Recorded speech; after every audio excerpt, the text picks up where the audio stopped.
Hello everyone. Today I am going to discuss about some more problems on KVL, okay, Kirchhoff's voltage law. So problem to them. First problem, find out all branch currents for the circuit shown in figure by using mesh analysis. Mesh analysis or loop analysis ఏదైనా problem ఏం లేదు.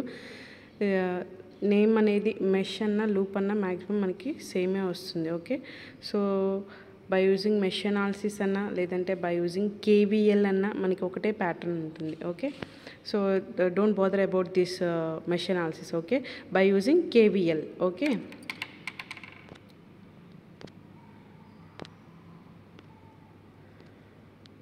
by using KVL analysis. Okay, so first we apply the KVL we get from the loop 1.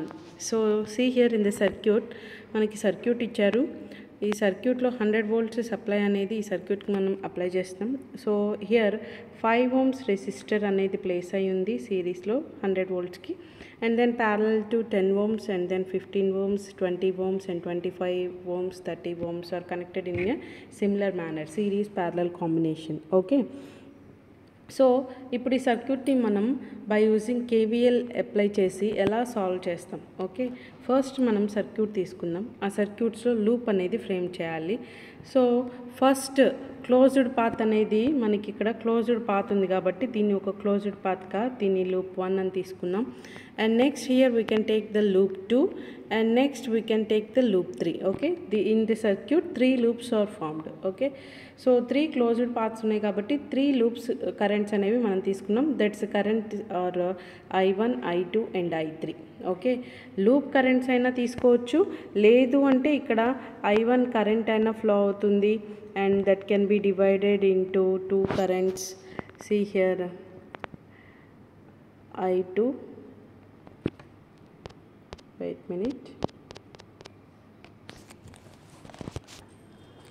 I1 current అనేది flow అవుతుంది and that current can be divided into 2 parts, I2, I3. okay, and then I2 current can be divided into 2 parts, I4 and I6. ఇలా అయినా తీసుకోవచ్చు, మీకు problem ఏం లేదు. But మీకు ఈజీగా ఉండటానికి కరెంట్స్ అనేవి అన్ని కరెంట్స్ వచ్చినప్పుడు మీకు క్యాలిక్యులేషన్ అనేది డిఫికల్ట్ అవుతుంది. సో మీరు ఈజీగా ఎలా తీసుకుంటారంటే సీ హియర్ ఈ లూప్లో I1 కరెంట్ అనేది ఫ్లో అవుతుందని తీసుకుందాం. ఈ లూప్లో I2 కరెంట్ అనేది ఫ్లో అవుతుంది and this loop I3 current అనేది ఫ్లో అవుతుంది. 3 లూప్స్లో 3 కరెంట్స్ ఫ్లో అవుతున్నాయని తీసుకుందాం. ఫస్ట్ లూప్ 1లో మనం కేవీఎల్ అప్లై చేయాలి. At loop 1 we can apply the KVL. So మీకు ఫస్ట్ ఒక సర్క్యూట్ డ్రా చేసుకుందాం.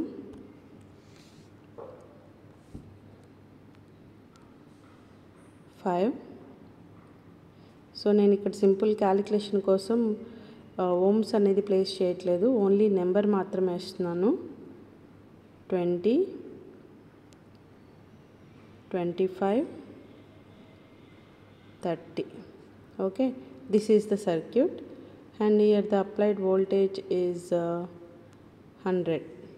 okay, so first loop 1లో మనం I1 అనే కరెంట్ ఫ్లో అవుతుందని తీసుకుందాం. ఓకే, సో అప్పుడు ఏం జరుగుతుంది, ఈక్వేషన్ మనకి ఎలా వస్తుంది.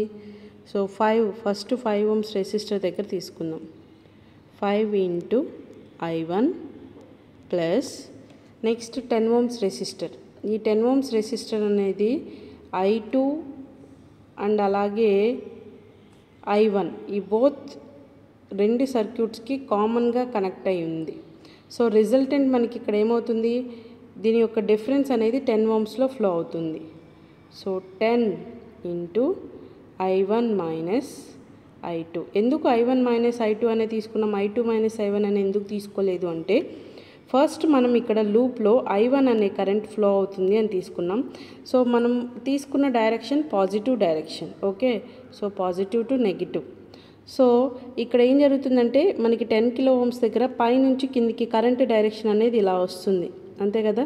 సో I2 కరెంట్ అనేది రివర్స్ డైరెక్షన్లో ఫ్లో అవుతుంది 10 ohms దగ్గర.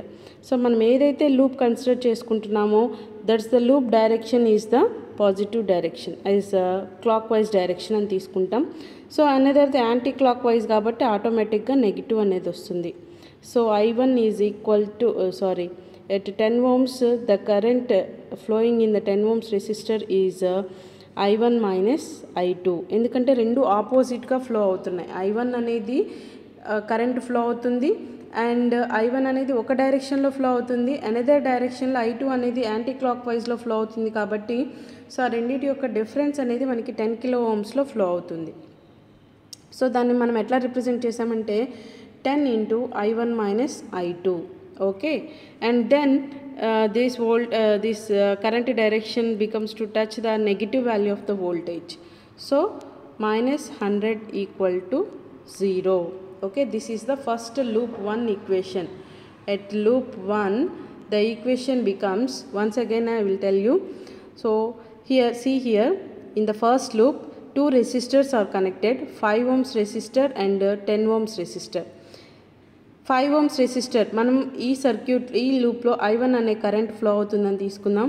That is nothing but 5 into I1 plus 10 ohms resistor దగ్గర మనకి 2 కరెంట్స్ ఫ్లో అవుతున్నాయి. ఈ 10 ohms రెసిస్టర్ అనేది లూప్ 1కి 2కి ఇన్ బిట్వీన్గా కనెక్ట్ అయింది. మీకు డైరెక్ట్గా చెప్పాలి అంటే ఫర్ ఎగ్జాంపుల్ మీరు మన ప్రీవియస్ ప్రాబ్లమ్స్లో చెప్పుకున్నాం, ఇక్కడ I1 అనే కరెంటు 2 పార్ట్స్గా డివైడ్ అవుతుంది. That is I2 and I3 current మనకు కావాలి అంటే మనం ఎలా రాసుకోవచ్చు? సో KCL అప్లై చేస్తే ఈక్వేషన్ ఏమొస్తుంది? KCL అప్లై చేస్తే I1 equal to I2 plus I3 కదా. సో I3 ఈక్వల్ టు ఏమవుతుంది మనకి? I1 minus I2. Okay, so I1 minus I2 అంటే దాని టోటల్ కరెంట్ మైనస్ ఈ పాత్లో ఫ్లో అయ్యే కరెంట్ సబ్ట్రాక్షన్ చేస్తేదే మనకి ఈ 10 ohms బ్రాంచ్లో ఫ్లో అవుతుంది. So that is the expression. Directly we can directly right here. Okay, so KCL apply చేసి equation రాసుకొని చేసేదానికన్నా మీకు ఈజీ మెథడ్ అనమాట.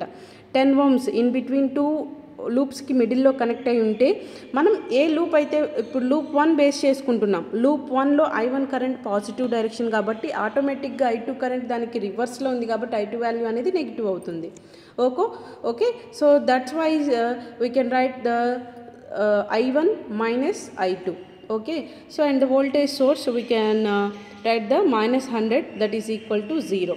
So equation మనం సాల్వ్ చేస్తే ఎలా రాసుకోవచ్చు? 5I1 plus 10I1 minus 10I2 minus 100 equal to 0. So this equation becomes, ఇంకా solve చేసుకోవచ్చు కదా, I1 వాల్యూస్ 2 ఉన్నాయి కదా మనకి. సో 10 plus 5 అంటే 15I1 minus 10I2 equal to 100. Okay, so this is the first equation. Okay, once again I will write here 15I1 minus 10I2 equal to 100. Okay, this is the first equation. See here, 15I1 minus 10I2 equal to 0. Okay, this is the first equation. ఇప్పుడు second loop తీసుకుందాం. So second loop, okay, see here in the second loop I2 current is flowing here and here 15 ohms resistor is there. ఇక్కడ చూడండి. Okay, so loop 2లో 10 kilo Ohm's resistor ఉంది, 15 kilo Ohm's resistor and 20 Ohm's resistor, 3 resistors ఉన్నాయి. So 10 ohms అనే resistor in between loop 2కి loop 1కి మిడిల్లో connect అయింది. ఓకే, సో మనం ఫస్ట్ 10 ohmsకి రాద్దాం. at loop 2 we apply KVL. Okay, so loop 2 దగ్గర first 10 kilo Ohm's. Okay, so ఇక్కడ 10 కిలో ఓమ్స్ మనం లూప్ 2 రిఫరెన్స్గా తీసుకున్నాం కాబట్టి లూప్ 2 I2 కరెంట్ అనేది క్లాక్ వైజ్ డైరెక్షన్ అని తీసుకున్నాం. Okay, so I2 clock wise direction తీసుకున్నప్పుడు I1 ఏమవుతుంది, దానికి ఆపోజిట్లో ఉంది కాబట్టి సో I1 వాల్యూ అనేది నెగిటివ్ అవుతుంది. సో I2 మైనస్ I1, ఇది అర్థమైందా? ఒకసారి మళ్ళీ రిపీట్ చేస్తున్నాను. సో ఫస్ట్ మనం లూప్ 1 తీసుకున్నప్పుడు ఇదే 10 ohms రెసిస్టర్ అనేది I1 అండ్ I2 రెండింటి మిడిల్లో, లూప్ 1 అండ్ లూప్ 2 మిడిల్లో కనెక్ట్ అయి ఉంది. సో అప్పుడు మనం ఏం తీసుకున్నాం, I1 అనేది పాజిటివ్ డైరెక్షన్ అని తీసుకున్నాం కాబట్టి I1కి I2 అనేది రివర్స్ డైరెక్షన్లో ఉంది కాబట్టి మనం అక్కడ ఏం చేసాం, I1 మైనస్ I2 అని తీసుకున్నాం. ఓకే, అదే మనం సెకండ్ లూప్లో తీసుకున్నట్లయితే సెకండ్ లూప్లో మనకి I2 వాల్యూ అనేది పాజిటివ్ డైరెక్షన్ అని తీసుకుంటున్నాం కాబట్టి I2కి I1 అనేది రివర్స్ అవుతుంది. ఓకే, సో మనం ఏదైతే లూప్ కరెంట్ తీసుకుంటామో ఆ లూప్ కరెంట్ అనేది positive direction, it's a clockwise direction. So దానికి రివర్స్లో ఉన్నది ఏదైనా అది యాంటీ క్లాక్ వైజ్ అవుతుంది. So that's why you can take the negative value for I1. So అందుకని మనం ఏం రాస్తామంటే 10 into I2 minus I1 and then 15 ohms resistor ఉంది ఇక్కడ. 15 ohms resistor 15 into I2. Okay, మనం ఈ సర్క్యూట్లో some of voltage drops equal to 0. Voltage drops is nothing but V equal to I into R. We don't know the voltage values at resistors. So that's why we can apply the Ohm's law. That is nothing but V equal to I into R. So we know the value of resistor and we don't know the value of current. So we can assume the current is I1, I2, I3 like that. Okay, so here we can take the I2 loop, in the second loop, okay, 15 I2, 15 into ఈ లూప్లో మనకి flow అవుతున్న current value I2, that is nothing but 15 into I2 plus 20 ohms resistor. 20 ohms resistor is connected in between 3 and 2 loops. Okay, so we can take the I2 is positive direction. So similar manner I3 ఏమవుతుంది మనకి, so 20 ohms resistor దగ్గర మనకి ఇక్కడ చూడండి 20 ohms resistor దగ్గర I2 current అనేది ఇలా flow అవుతుంది అండ్ దెన్ I3 కరెంట్ అనేది ఇలా ఫ్లో అవుతుంది. సో I3 అనేది I2కి ఆపోజిట్గా ఉంది. So it's we can take the value of negative I3, so minus I3. So that's why we can write 20 into I2 minus I3. Okay, so 20 into I2 minus I3, we can solve that expression. We got the value is see here 10 into I1 minus I2 plus 20 into I2 minus I3 plus 15 I2 equal to 0. Okay, ఈ ఈక్వేషన్ని first minimise చేద్దాం. So I2 10 into I2 minus 10 I1 plus 20 I2 minus 20 I3 plus 15 I2 equal to 0. So first I1 terms ఏమున్నాయో చూడండి. I1 terms ఒకటే ఉంది. So that is nothing but minus 10 I1 plus I2 terms 10 I2, 20 I2, 15 I2. 10 plus 20 30, 30 plus 15 45. Okay, so 45 I2 minus 20 I3 minus 20 I3 equal to 0. This is the loop 2 equation. Okay, and then loop 3, see here at loop 3 we can apply the KVL. Okay, I3 loop ఉంది కదా ఇక్కడ. So ఈ loop 3లో మనం KVL apply చేస్తే మళ్ళీ equation ఎలా వస్తుందో చూడండి. 20 ohms రెసిస్టర్, ఈ లూప్లో మనకి కనెక్ట్ అయిన resistors 3 resistors, that is nothing but 20 ohms, 25 ohms, 30 ohms. Okay, so loop 3లో మనం KVL అప్లై చేస్తే మనకి ఈక్వేషన్ ఎలా వస్తుంది. ఫస్ట్ లూప్ 3లో మనకి 20 ohms ఉంది కదా. Loop 3 we can apply the KVL. Okay, we get 20 into 20 I3. ఇప్పుడు మనం లూప్ 3 రిఫరెన్స్ కింద తీసుకున్నాం. లూప్ 3 రిఫరెన్స్ తీసుకున్నప్పుడు loop 3 current direction is the positive direction. In that I2 అనేది మనకి రివర్స్ డైరెక్షన్లో ఫ్లో అవుతుంది కాబట్టి సో I3 మైనస్ I1. ఓకేనా. సో మనం ఏ లూప్ అయితే రెఫరెన్స్గా తీసుకుంటామో ఆ లూప్ డైరెక్షన్ అనేది పాజిటివ్ అని తీసుకుంటాం. అనదర్ లూప్గా దానికి ఉండేది ఆటోమేటిక్గా దానికి రివర్స్గా ఫ్లో అవుతుంది కాబట్టి సేమ్గా ఫ్లో అయితే okay, no problem, positive value వేసుకుంటాం. బట్ ఆపోజిట్ డైరెక్షన్లో ఫ్లో అవుతుంది కాబట్టి we can take the negative value. Okay, so that is nothing but 20 into I3 minus I1 and then ఇంకా 25 ohms resistor and 30 ohms resistor, 2 resistors are there. So plus 25 I3 plus 30 I3. Okay, so equal to 0. And then 20 into I3 minus I1, sorry, I3 minus I2. Okay, see here in between 20 ohms connected in between loop 2 and loop 3, I2 and I3. Okay, so 20 into I3 minus I2 plus 25 I3 plus 30 I3. So ఈ equation ని first solve చేద్దాం. Okay, so first I2 terms, I1 terms ఏం లేవు కదా, I1 current terms ఏమీ లేవు. So I2 terms ఏముంది, minus 20 I2 minus 20 I2 plus I3 terms 20 into I3, 25 I3, 30 I3, 3 terms ఉన్నాయి. 20 plus 25 45, 45 plus 30 75 I3. Okay, so 75 I3 equal to 0. So ఈ ఈక్వేషన్ని మనం సింప్లిఫై చేయగలిగితే I3 in terms of I2 అనేది మనం రాసుకోవచ్చు. ఓకే, సో ఇక్కడ చూడండి 75 I3 ఈక్వల్ టు ఈ -20 I2ని మనం రైట్ హ్యాండ్ సైడ్ రాసుకుందాం. So the negative value becomes positive. Okay, so I2, so I3 equal to ఏమవుతుంది, 20/75 I2. 20/75 is nothing but nearly the value is 0.266 I2. Okay, so I3 equal to 0.266 I2.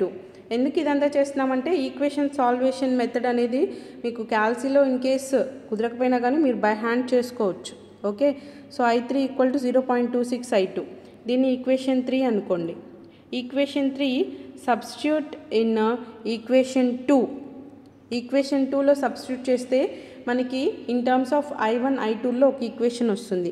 So అప్పుడు equation solution method చేసుకొని we can find out the I1 and I2 currents easily. Okay, so ఈ I3 0.266 I2 వాల్యూని మనం equation 2లో substitute చేద్దాం.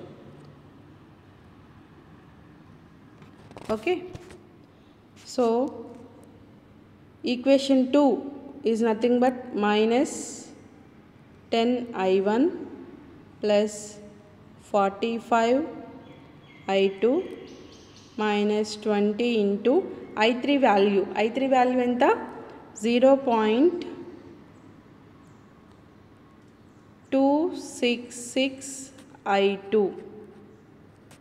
okay, equal to 0. So I2 20 into 0.26, the value is minus 5.33 I2 equal to 0. So minus 10 I1 ఇది constant గానే ఉంటుంది.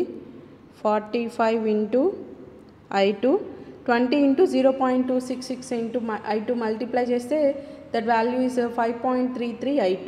Okay, so both terms are I2 coefficients కాబట్టి మనం డైరెక్ట్గా రెండింటిని సబ్ట్రాక్ట్ చేసుకోవచ్చు. The equation becomes 10 I1 45 minus 5.33, we can get the value is nearly 39.66 I2 equal to 0. So దీన్ని equation 4 అనుకుందాం. ఓకే, సో ఇప్పుడు మనం ఈక్వేషన్ 1 అండ్ ఈక్వేషన్ 4 2 ఈక్వేషన్స్ని సాల్వ్ చేయాలి. So equation 1 value, so we got the equation 1 is 15 I1 minus 10 I2 equal to 100. Once right here 15 I1 minus 10 I2 equal to 100. This is the equation 1 value. So by equation solvation method we can solve the equation 1 and 4. We get the values of I1 and I2. Okay, equation method lo solve cheyali ante I1 either I2 two values lo edo oka coefficients equal aitene manaki cancel avutayi. So దానికోసం మనం ఏం చేస్తున్నామంటే equation 4ని multiply with 15 I1 కోఎఫిషియెంట్స్ని మనం cancel చేయాలి అని అనుకున్నప్పుడు so I1 coefficients అనేవి equal చేయాలి. సో ఈక్వల్ చేయాలి అంటే ఈక్వేషన్ 4ని 15తో మల్టిప్లై చేయండి అండ్ ఈక్వేషన్ 1ని 10తో మల్టిప్లై చేయండి. అప్పుడు మీకు ఏమవుతుందంటే ఈక్వేషన్ I1 కోఎఫిషియెంట్స్ అనేవి సేమ్ వస్తుంది, క్యాన్సిల్ అయిపోతే మనం I2 వాల్యూని ఫైండ్ అవుట్ చేయొచ్చు. ఓకేనా? సో ఫస్ట్ ఈక్వేషన్ 4ని 15తో మల్టిప్లై చేద్దాం. మల్టిప్లై చేస్తే ఏమొస్తుంది 10 into 15 that is nothing but minus 150 I1 plus 15 into 39.66. So 39.66 into 15 we got the value is 594.9. okay, 594.9 I2 equal to 0 అంతే కదా. సో 15 ఈక్వేషన్ని both left hand side right hand side పెట్టి 15 పెట్టి multiply చేసాం. Okay, so 150 minus 594.9 I2 equal to 0. okay, so this is the similarly we can multiply the equation 1 by 10. okay, so we got the value is 150 I1 minus 10 I2. 10 into 10 100 I2 equal to 100 into 10. both left hand side and right hand side మనం 10తో multiply చేస్తున్నాం. Okay, so దీనివల్ల ఈక్వేషన్లో ఎటువంటి changes రావు. Okay, so మనం ఎందుకంటే both sides multiply చేస్తున్నాం కాబట్టి common తీసి cancel చేసినా సేమ్ అదే ఈక్వేషన్ అనేది వస్తుంది. సో దీన్ని ఈక్వేషన్ సాల్వేషన్ మెథడ్ అంటారు. Okay, so 100 into 10 that is nothing but 1000. okay, so ఇప్పుడు ఈ టూ ఈక్వేషన్స్ని సాల్వ్ చేద్దాం. So by adding these two equations so I1 terms getting cancel, so positive and negative ఉన్నాయి కాబట్టి so I1 terms cancel అయిపోతుంది. And then ఇక్కడ మనకి remaining ఏం మిగులుతుందంటే I2 coefficient that is nothing but 594.9 I2 minus 100 into I2. So 594.9 minus 100 చేస్తే మనకి 494.9 I2 equal to 1000. okay, so I2 value is equal to 1000 by 494.9. nearly we got the value is 2.02. that is the I2 value. Okay, I2 value అనేది మనకి equation solution method ద్వారా I2 వాల్యూని find out చేసాం. So I2 వాల్యూని use చేసుకొని మనం I1 value find out చేయాలి. How can you find out the I1 value? By using the equation 1. See here equation 1లో మనకి ఓన్లీ I1 I2 కోఎఫిషియెంట్సే ఉన్నాయి. సో I2 వాల్యూ 2.02ని మనం ఇక్కడ ప్లేస్ చేస్తే మనం I1 వాల్యూ అనేది ఫైండ్ అవుట్ చేయొచ్చు. So 15 I1 minus 10 into 2.02 equal to 100. ఇదే కదా ఫస్ట్ ఈక్వేషన్.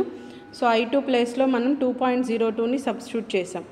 సో అప్పుడేమొస్తుంది 15 I1 10 into 2.02 that is nothing but 20.2 equal to 100.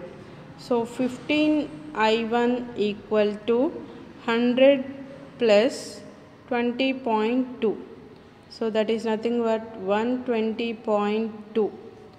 so I1 equal to I15 ప్రొడక్ట్లో ఉన్న వాల్యూని లెఫ్ట్ హ్యాండ్ సైడ్ తీసుకొస్తే మనకి డివిజన్లోకి వస్తుంది. అంటే 120.2 by 15. So 120.2 by 15. We got the value is 8.01. that is the I1 value. So I1 value I2 value అనేది రెండు find out చేసాం. I3 value ఎలా ఫైండ్ అవుట్ చేస్తామంటే ఈక్వేషన్ 3 ఉంది కదా. See here, in the equation 3 is nothing but I3 equal to 0.266 into I2. So we know the I2 value and substitute here and we got the value of I3 also. We know that I3 equal to 0.266 into 2.02. Okay, I2 వాల్యూని ఇక్కడ substitute చేసాం. మనకి జనరల్గా 0.266 into I2. Okay, I2 value 2.02 కాబట్టి దాన్ని again ఇక్కడ substitute చేస్తే మనకి ఏమొస్తుంది, I3 value is 0.53. Okay, this is the I3 value. So we know the current values I1, I2 and I3. So I1 is equal to 8.01, I2 equal to 2.02, I3 equal to 0.53. Okay, 3 currents వచ్చినాయి. కానీ మనల్ని ఏం కనుక్కోమన్నాడు, each and every resistor దగ్గర మనకి flow అవుతున్న current value. Okay, first circuit చూడండి. సర్క్యూట్లో first see here I5 ohms అంటే 5 ohms దగ్గర ఫ్లో అవుతున్న current value. That is nothing but I1 కరెంటే ఫ్లో అవుతుంది కదా 5 ohms రెసిస్టర్ దగ్గర. సో I1 వాల్యూ మనకి ఎంత వచ్చింది, 8.01. ఓకే, సో ఆ వాల్యూ మనకి 5 ohms దగ్గర ఫ్లో అవుతుంది కాబట్టి I5 ohms equal to that is nothing but I1 that is equal to 8.013 amps. Okay, so I10 ohms దగ్గర ఫ్లో అవుతున్న కరెంట్ వాల్యూ కావాలంటే మనకి ఏం చేయాలి, అది నథింగ్ బట్ I1 డిఫరెన్స్ అనేది కదా ఫ్లో అవుతుంది, I1 minus I2. So I1 minus I2 చేస్తే మనకి 5.933 amps. I1 వాల్యూ అనేది 8.01 వచ్చింది అండ్ I2 వాల్యూ మనకి 2.02. See here I2 value 2.02. Okay, I1 minus I2 చేస్తే మనకి ఎంత వస్తుంది, 5.993 amps. So that's the current flowing in the 10 ohms resistor. And then 15 ohms resistor దగ్గర see here 15 ohms resistor only I2 current is flowing here. So 15 ohms current I2 equal to 2.02 amps. Directly we can write the I2 current value at 15 ohms resistor. And then 20 ohms resistor. See here 20 ohms resistor దగ్గర మనకి flow అవుతున్న current value I2 minus I3. We can write I3 minus I2 also. మనకి ఏ current flow అవుతుంది అనేది తెలీదు. మనకి in case I2 minus I1 చేసినప్పుడు negative value కనుక వచ్చింది అంటే డైరెక్షన్ రివర్స్ అంటే సో ఎక్కువ మ్యాక్సిమం కరెంట్ I2నే ఫ్లో అవుతుంది అని చెప్పి మనం తీసుకుంటాం. Okay, so I2 minus I3 value ఎంత, 2.02. Okay, minus I3 that is nothing but 0.588. So subtraction చేస్తే మనకి we got the value is 1.482. Okay, this is the current flowing in the 20 ohms resistor. And then 25 ohms దగ్గర resistor flow అవుతున్న current value is nothing but I3 కరెంటే మనకి 25 ohms దగ్గర flow అవుతుంది కాబట్టి so I3 current ఎంత, 0.588. అంటే I25 దగ్గర మనకి ఫ్లో అవుతున్న I25 ohms దగ్గర ఫ్లో అవుతున్న current is nothing but I3.